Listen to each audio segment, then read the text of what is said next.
इजाज, अभी अहमदाबाद में क्या तैयारियां चल रही हैं? आपके वहां पर राब्ते तो हो रहे होंगे यकीनन। वहां से क्या खबरें आ रही हैं पाकिस्तानी टीम के प्रैक्टिस के हवाले से, और ओवरऑल वहां से क्या खबरें हैं? पाकिस्तान क्रिकेट टीम ने आज 6 बजे से लेकर 9 बजे तक लोकल अहमदाबाद के वक्त के मुताबिक 3 घंटे का तवील ट्रेनिंग सेशन किया नरेंद्र मोदी स्टेडियम में।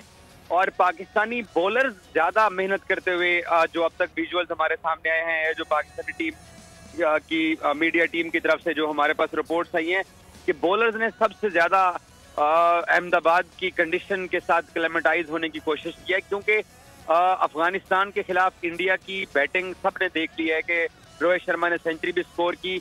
गो कि अफगानिस्तान एक कमजोर टीम है। अब पाकिस्तान ने भी इसकी अफगानिस्तान के साथ चेन्नई में खेलना है, लेकिन अफगानिस्तान इतनी भी कमजोर टीम नहीं है जितना लगती है ऑन पेपर। तो इंडिया की बैटिंग को देखते हुए पाकिस्तान ने अपनी बॉलिंग पे आज अहमदाबाद में तवज्जो दी है। और साथ फिर पाकिस्तान के सामने इंडिया का जो ऑस्ट्रेलिया के खिलाफ मैच था, जहां पर पाकिस्तान ने ये भी नोट किया होगा कि विराट कोहली ने जिस तरीके से 3 विकेटें 2 रन पे गिरने के बाद आके मैच जितवाया।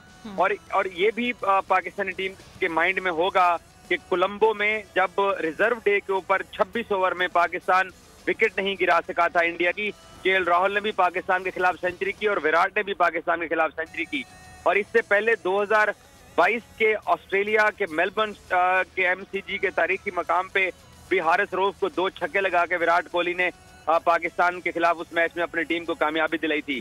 तो इंडिया की बैटिंग लाइनअप आप देखें, ऐसा तो नहीं है कि कोई 6 साल बाद या 8 साल बाद एक दूसरे के खिलाफ खेल रहे हैं। 2022 में 3 मैचेस हमने खेले, 2023 में अब तक 2 मैच दोनों टीमें खेल चुकी है और अब तीसरा मैच सैटरडे को है। तो पाकिस्तानी बॉलर बैट्समैनों इंडियन बैटिंग जो है, हम वर्ल्ड क्लास बॉलिंग पाकिस्तान की कहते हैं, लेकिन आज जिस तरीके से बाबर और मिकी आर्थर ज्यादा नेट्स पे अपने बॉलर्स की प्रैक्टिस पे फोकस कर रहे थे। सब्सक्राइब करें और बेल दबाएं ताकि कोई खबर रह न जाए।